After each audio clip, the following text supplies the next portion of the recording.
بسم اللہ الرحمن الرحیم۔ السلام علیکم ناظرین، آپ یوٹیوب چینل دیکھ رہے ہیں، میں عمران خان ہوں۔ سب سے پہلے جنگ کی صورتحال، آج جو لڑائی لگی ہوئی ہے خطے میں مشرق وسطیٰ میں ایران، امریکہ اور اسرائیل کے بیچ میں، اس میں پہلے میں بتاتا ہوں کہ ایران نے کیا کیا، پھر آپ کو بتاتا ہوں کہ اسرائیل اور امریکہ نے کیا کیا۔ ایران نے 2-3 بڑے ٹارگٹ مزید اچیو کیے ہیں۔ نمبر 1 تو میں نے آپ کو پہلے بتایا تھا کہ وہ کنفرمیشن بھی آ گئی خبر کی کہ سعودی عرب کے شہر ریاض میں دارالحکومت ہے، وہاں پہ ایران نے اٹیک کیا امریکن ایمبیسی کے اوپر اور کامیاب حملہ کیا، اس میں امریکہ کا کافی نقصان ہوا۔ اس کے بعد سعودی عرب میں یہ سی آئی اے کا آفس ہے جہاں سے سی آئی اے آپریٹ کرتی ہے، اور یہاں سے وہ اپنی کمیونیکیشن، اپنی انٹیلیجنس، اس کی شیئرنگ، یہ بہت سارا کام یہاں سے کرتے ہیں۔ تو اس کے اوپر بھی حملہ کیا ایران نے اور کامیاب حملہ کیا ہے، اور یہ تو سعودی عرب کے اندر 2 بڑے ٹارگٹ اچیو کیے۔ اس کے علاوہ ایک جو ریڈار ہے امریکہ کا اس ریجن میں، اس کے بارے میں خبر آ رہی ہے کوئی $1 ارب سے زیادہ قیمت کا وہ ریڈار ہے، اور وہ پورے ریجن میں آگاہ کرتا ہے امریکہ کو اور امریکہ کے اتحادیوں کو کہ کس قسم کا حملہ کہاں سے لانچ ہونے والا ہے۔ اس کو بھی ایران نے جزوی طور پہ تباہ کر دیا ہے، لہذا وہ اب فنکشنل نہیں ہے۔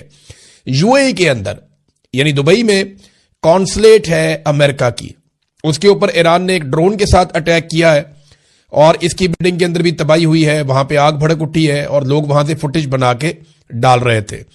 تو اسرائیل کے اوپر لگاتار حملے ایران کے چل رہے ہیں، وہ ایک کے بعد ایک ویو مارتا ہے اور میزائلوں کی بارش انہوں نے کی ہوئی ہے۔ وہ روزانہ سینکڑوں میزائل اور ڈرونز جو ہے وہ اسرائیل بھیجنا نہیں بھولتا۔ اسرائیل کے وہ شہر جن کے بارے میں ہمیشہ سے کہا جاتا تھا کہ آئرن ڈوم لگا ہوا ہے، امریکن پیٹریاٹ سسٹم کام کر رہا ہے، تو اسرائیل کے اوپر کوئی بھی حملہ کامیاب نہیں ہو سکتا، تو وہ کامیابی ہوتی ہوئی دکھائی دے رہی ہے۔ لوگ ویڈیو بناتے ہیں کیونکہ امریکہ کے اور اسرائیل کے دفاعی نظام کو تھکا کر رکھ دیا ایران نے۔ یہ انہوں نے کیسے کیا، اس کے اوپر ہم نے ایک الگ ویلاگ کرنا ہے۔ میں ایک ویلاگ کر رہا ہوں کہ ایران نے اپنا پورا کا پورا میزائلز کا سٹرکچر کیوں بنایا، ایران نے ایئر فورس کیوں نہیں تیار کی، ایران نے باقی محاذوں کے اوپر اتنا کام کیوں نہیں کیا، اس نے میزائلوں پہ، ڈرونز پہ، ان چیزوں پہ توجہ کیوں دی، اور اس کی حکمت عملی کیوں کامیاب ہے۔ اس کے پیچھے بڑے بڑے ہیروز کون تھے جنہوں نے ایران کے لیے یہ کام کیا، جو ایران کے لیے ہیروز ہیں، اس پہ ایک الگ ویلاگ کریں گے، بڑی تفصیلات ہم اکٹھی کر رہے ہیں، آپ کے سامنے رکھیں گے۔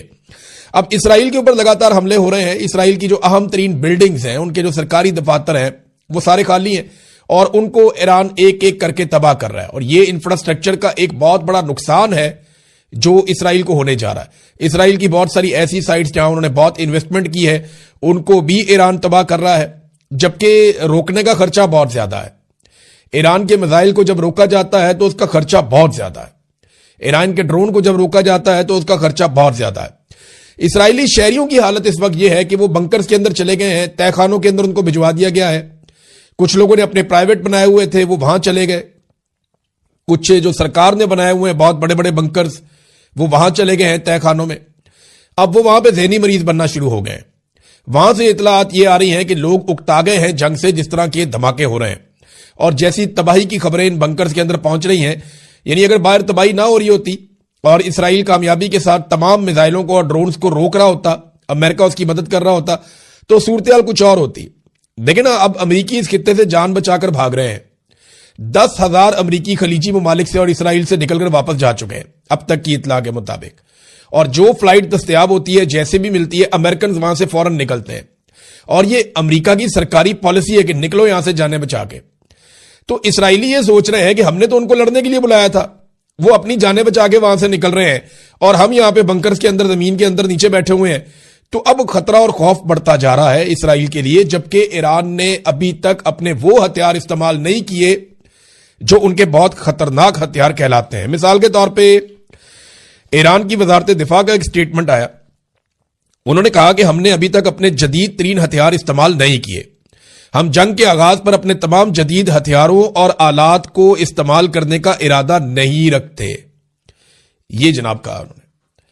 ایک اور بڑا خطرہ جو ہے وہ پیدا ہو گیا کہ کہیں یہاں پہ ایٹمی لڑائی نہ ہو جائے، کیونکہ امریکی تجزیہ کار بہت خوفناک سچویشن بتا رہے ہیں امریکہ کے حوالے سے۔ تو پہلے ہم بات کر رہے تھے جو اسرائیلی عوام ہے، جن لوگوں کو گھسا دیا ہے نیچے بنکرز کے اندر، وہ ذہنی مریض بن رہے ہیں، تناؤ کا شکار ہو رہے ہیں، اور ایک فوبیا کا شکار ہو رہے ہیں، جبکہ ایران کے شہری سڑکوں پہ ہیں اور وہ شہادت کی تمنا لے کر آگے۔ کیونکہ سب سے بڑا ایران کا جو نمبر 1 شہری تھا وہ آیت اللہ خامنائی تھے، انہوں نے شہادت کو گلے لگا لیا جانتے بوجھتے ہوئے، اور یہ ویسٹرن میڈیا نے رپورٹ کیا کہ ان کے پاس یہ آپشن تھا کہ وہ اپنی جان بچا سکتے تھے. لیکن میں نے جیسے آپ کو پہلے کہا تھا کہ خامنائی یہ جانتے تھے کہ اب ان کی زندگی سے زیادہ ان کی شہادت ایران کے کام آئے گی، تو وہ شہید ہو گئے. اب ایران کے اندر ہر بندہ شہید ہونا چاہتا ہے.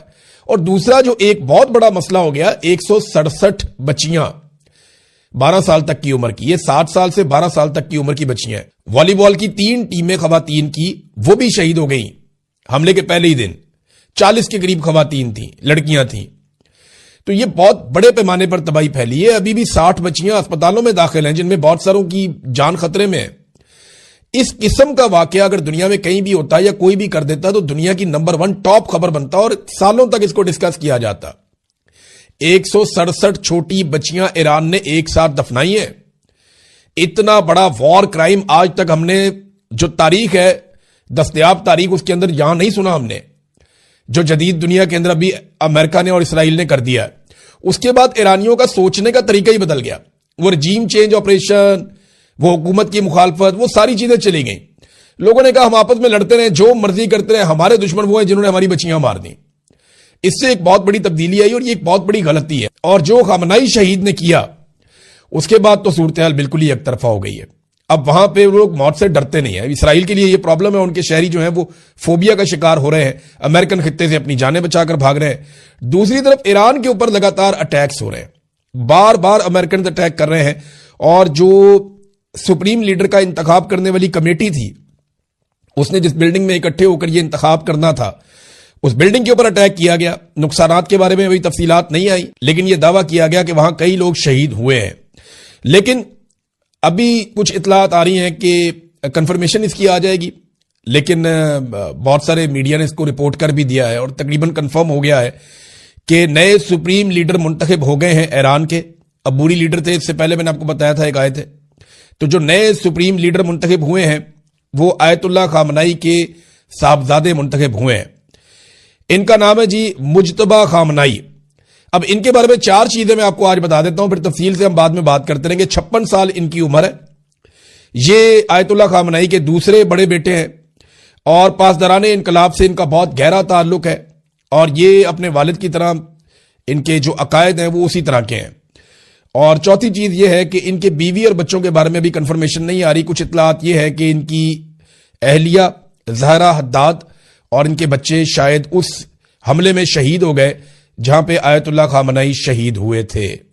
ابھی اس کے بارے میں پوری طرح سے کنفرمیشن نہیں ہے، یہ آنے والے دن میں آپ کو پتہ چل جائے گی. اب امریکہ اور اسرائیل حملہ تو کر رہے ہیں ایران کے اوپر، لیکن ان کے لیے بڑا پرابلم یہ ہے کہ وہ سائٹس کدھر ہیں جہاں پہ یہ میزائل پڑے ہوئے ہیں یا تیار ہو رہے ہیں. ایران نے بہت بڑے پیمانے پر میزائل تیار کر کے چھپائے ہوئے ہیں، کسی کو بھی اس بات کا اندازہ نہیں ہے. ایران کے پاس جو لانچرز ہیں وہ موویبل ہیں، یعنی وہ وہیکل کے اوپر موو کرتے ہیں، کہ کبھی کسی علاقے سے لانچ کرتے ہیں، کبھی کسی علاقے سے لانچ کرتے ہیں، کبھی کسی اور ایریا سے جا کے لانچ کر دیتے ہیں. تو جس ایریا سے لانچ ہوتا ہے وہ ایریا تو آئیڈینٹیفائی ہو جاتا ہے، لیکن وہ ایریا وہاں سے بہت دور ہوتا ہے یا کسی دوسرے مقام پہ ہوتا ہے جہاں پہ ایکچولی یہ میزائل بنائے جا رہے ہیں یا سٹور کیے ہیں. تو امریکہ ان سائٹس کو ڈھونڈ نہیں پا رہا، اور اگر ڈھونڈ بھی لے تو وہ زمین کے اندر 500 میٹر تک گہرائی میں ہے. امریکہ کی جو میکسیمم کیپیسٹی ہے، جو دنیا کے بہترین دستیاب بم ہے جنہیں اگر ڈراپ کیا جائے تو وہ زمین کی گہرائی تک جا کے حملہ کر سکتے ہیں، وہ 200-300 میٹر ہے.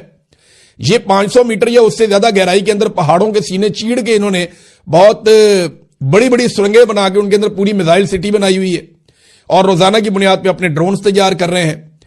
اب بلومبرگ نے اس کے اوپر ایک رپورٹ لکھی ہے، یہ رپورٹ بڑی خوفناک ہے. امریکنز جو ہے نا وہ ماہرین بھی اب اس کے اوپر بات کرنا شروع ہو گئے ہیں. پہلے رپورٹ پہ بات کرتے ہیں پھر ماہرین پہ چلتے ہیں. بلومبرگ کی رپورٹ جو ہے وہ منظر کشی کر رہی ہے، اور وہ یہ بتا رہی ہے کہ یہ جنگ ہتھیاروں کی قیمت اور تعداد کا کھیل بن گئی ہے. اب آہستہ آہستہ ایرانی ڈرون $20,000 میں تیار ہوتا ہے، اور اسے روکنے والا جو پیٹریٹ دفاعی میزائل کا نظام ہے وہ $4 ملین کا آتا ہے. یعنی $20,000 کا ایک ڈرون روکنے کے لیے آپ $40 لاکھ کا ایک میزائل استعمال کریں، اور بعض اوقات وہ ایک میزائل سے بچ جائے تو دوسرا اور تیسرا استعمال کریں. تو یہ تو ایک پاگل پن ہے. اس کی مثال ایسے ہے جیسے ایک بچہ کنکر مار رہا ہے اور دوسرا بچہ ان کنکروں کو سونے کی بالز کے ساتھ روک رہا ہے. تو نقصان کس کا ہوگا اس کا آپ اندازہ کر سکتے ہیں. ایران اگر 20,000 ڈرون بھیجتا ہے اس لڑائی کے بیچ میں تو اس کو روکنے کے لیے کم سے کم 80 ارب ڈالر لگیں گے. یہ اتنی بڑی اماؤنٹ ہے کہ آپ امیجن نہیں کر سکتے. ایک ارب ڈالر کے لیے ملک جو ہے نا وہ ترستے ہیں. 80 ارب ڈالر لگ سکتے ہیں اگر ہر ڈرون کو ایک میزائل سے روکا جائے تو, اور 20,000 ڈرون صرف اگر ایران بھیجتا ہے. اور جو اطلاعات آ رہی ہیں ان کے مطابق ایران کے پاس 80,000 تیار ڈرونز موجود ہیں. یہ بہت بڑی تعداد ہے, اور وہ روزانہ کی بنیاد پہ 500 ڈرونز بناتا ہے. اور وہ میزائلز جو تیار کرتا ہے, ایرانی صحافیوں نے دعویٰ کیا کہ ایران روزانہ کی بنیاد پہ اتنے میزائل تیار کرتا ہے جتنے کوئی اور نہیں کر سکتا. اس کے اوپر میں ایک الگ سے ویلاگ کروں گا پورا. اب یہ عسکری اعتبار سے, مالی اعتبار سے, معاشی اعتبار سے ایران پوری طرح سے تھکا رہا ہے پوری دنیا کو. جس طرح انہوں نے آبنائے ہرمز کو بند کیا ہے, اس پہ ڈونلڈ ٹرمپ کی کلا بازیاں آئیں گی, ابھی میں آپ کو بتاتا ہوں انہوں نے کیا کیا. لیکن صرف چائنا کے جہاز گزر رہے ہیں, چائنا کے بحری جہاز تیل لے کر گزر رہے ہیں. ایران نے صرف ان کو چھوٹ دی ہے اور کسی کو وہ نہیں جانے دے رہا آبنائے ہرمز میں سے, اور وہاں سے انہوں نے سپلائی مکمل طور پہ بند کی ہوئی ہے. 7 جہازوں کو انہوں نے نشانہ بنایا, جبکہ امریکن اپنی جان بچاتے پھر رہے ہیں. تو ایران اگر صرف 40 کروڑ ڈالرز کے, یعنی آدھا ارب ڈالر کے ایران اگر ڈرونز بھیجے نا, تو 80 ارب ڈالر لگتے ہیں صرف ان ڈرونز کو روکنے کے لیے. اور بہت سارے میزائلز ایسے ہیں جن کو روکنے کی صلاحیت ہے ہی نہیں امریکہ کے پاس, اور ایک انہیں یہ بھی نہیں پتا کہ یہ میزائل آ کہاں سے رہے ہیں, یہ بن کہاں پہ رہے ہیں. ایران نے بہت سارے ایریاز میں بہت ساری سائٹس تیار کی ہیں, ان پہ پھر ہم بات کریں گے انشاءاللہ. اب امریکی ماہرین یہ کہہ رہے ہیں کہ خطے کے اندر امریکہ کی جتنی بھی بیسز ہیں وہ تقریباً ساری تباہ ہوئی ہیں, اور چائنا اور رشیا سیٹلائٹس کے ذریعے سے ایران کو مدد فراہم کر رہے ہیں اور ایگزیکٹ لوکیشنز بتا رہے ہیں, اور وہ انٹیلیجنس دے رہے ہیں ایران کو اپنی سیٹلائٹس کی مدد سے, اور ایران ان سے فائدہ اٹھاتے ہوئے امریکی بیسز کی تباہی پھیر رہا ہے. اور تقریباً تمام امریکی بیسز تباہ ہوئی ہیں, یہ اعتراف کیا.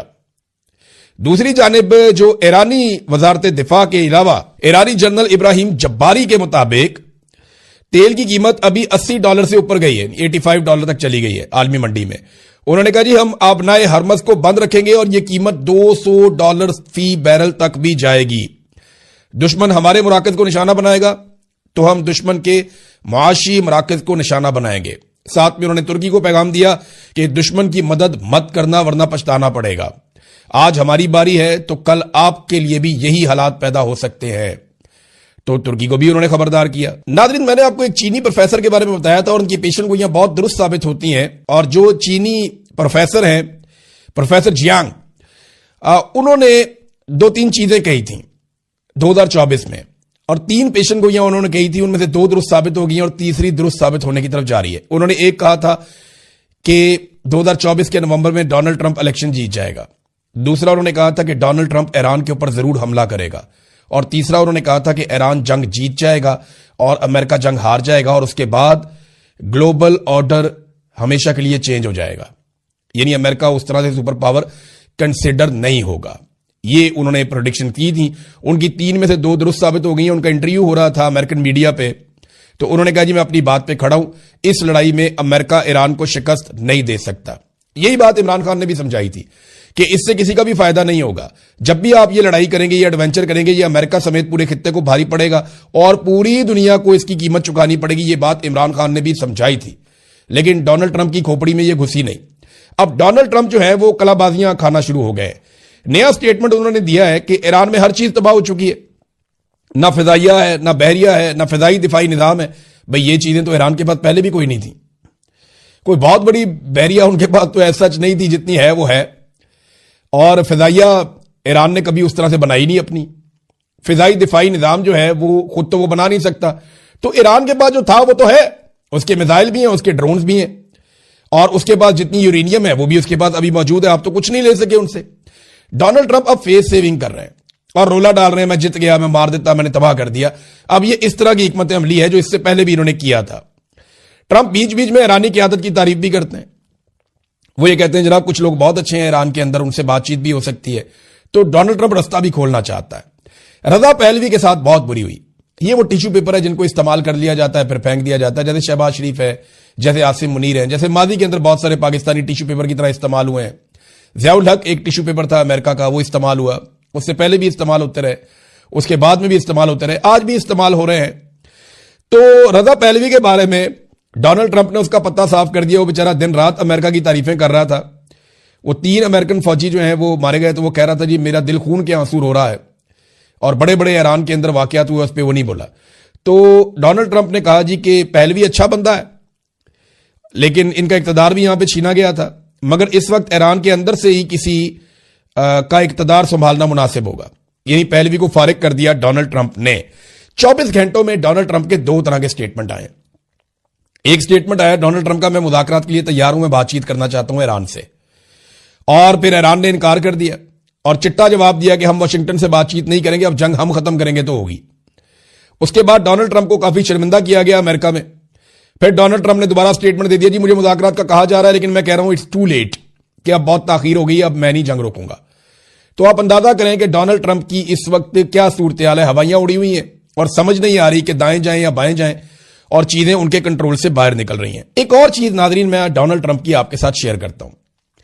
ڈونلڈ ٹرمپ نے کہا کہ effective immediately I have ordered the United state development finance corporation DFC to provide at a very reasonable price political risk insurance and guarantees for the financial security of all maritime trade, especially energy traveling through the Gulf.